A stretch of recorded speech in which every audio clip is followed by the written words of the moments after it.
നമസ്കാരം, welcome to നിഷിദാസ് cuisine. എല്ലാവർക്കും സുഖമല്ലേ?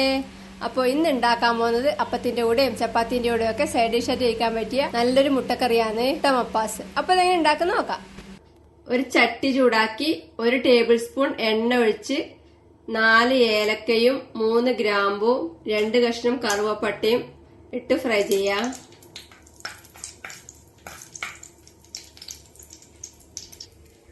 പട്ടയും ഗ്രാമ്പും ഏലക്കയും മൂത്ത് വരുമ്പം ഇതിലേക്ക് ഒരു സവാള നീളത്തിൽ മുറിച്ചതും 5 ചെറിയ ഉള്ളി മുറിച്ചതും 5 അല്ലി വെളുത്തുള്ളി മുറിച്ചതും 1 കഷ്ണം ഇഞ്ചി മുറിച്ചതും 2 പച്ചമുളക് മുറിച്ചതും കുറച്ച് കറിവേപ്പിലയും ചേർത്ത് ഇളക്കി വഴറ്റാം.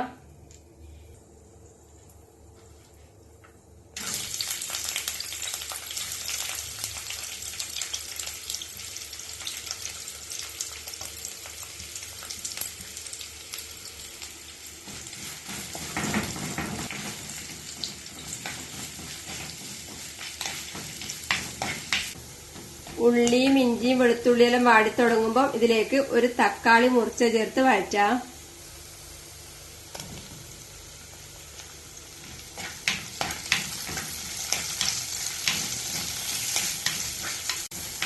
തക്കാളിയും വാടി തുടങ്ങുമ്പോൾ ഇതിലേക്ക് 1/4 ടീസ്പൂൺ മഞ്ഞൾപ്പൊടിയും 1/2 ടീസ്പൂൺ മുളക് പൊടിയും 1/2 ടീസ്പൂൺ മല്ലിപ്പൊടിയും 1/2 ടീസ്പൂൺ കുരുമുളക് പൊടിയും ചേർത്ത് വഴറ്റാം.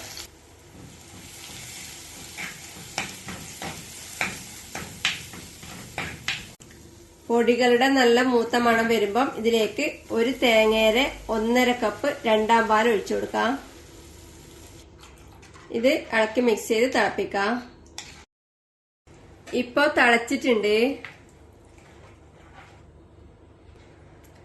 ഇതിലേക്ക് ആവശ്യത്തിന് ഉപ്പ് ചേർത്ത് ഇളക്കി കൊടുക്കാം.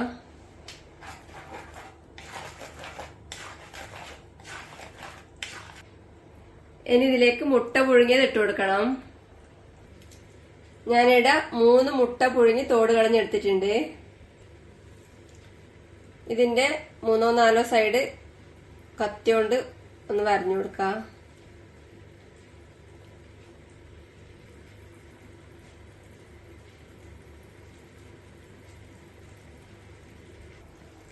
മുട്ട ഇതിലേക്ക് ഇട്ട് കൊടുക്കാം.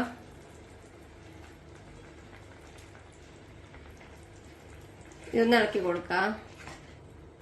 മുട്ടയുടെ മേലെ ഇങ്ങനെ ലേശം ചാറാക്കി കൊടുക്കാം.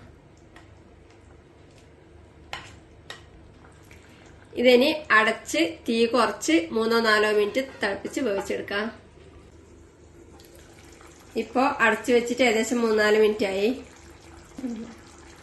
ഇതൊന്ന് ഇളക്കി കൊടുക്കാം.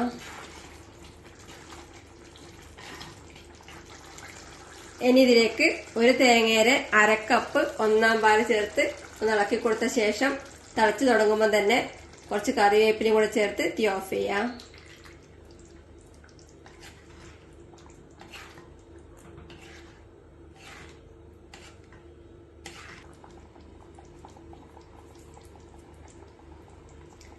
ഒന്നാം പാല് ചേർത്താൽ അധികം തിളക്കാൻ പാടില്ല. തിളച്ചു തുടങ്ങുമ്പോൾ തന്നെ തീ ഓഫ് ചെയ്യാം. ഞാനിപ്പം തീ ഓഫ് ചെയ്തിട്ടുണ്ട്.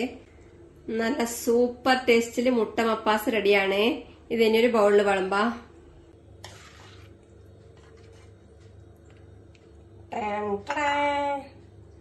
നല്ല കിടിലൻ ടേസ്റ്റാണ്. ഉണ്ടാക്കാൻ എളുപ്പമാണ്. അപ്പത്തിന്റെ കൂടെ നല്ല കോമ്പിനേഷനാണ്.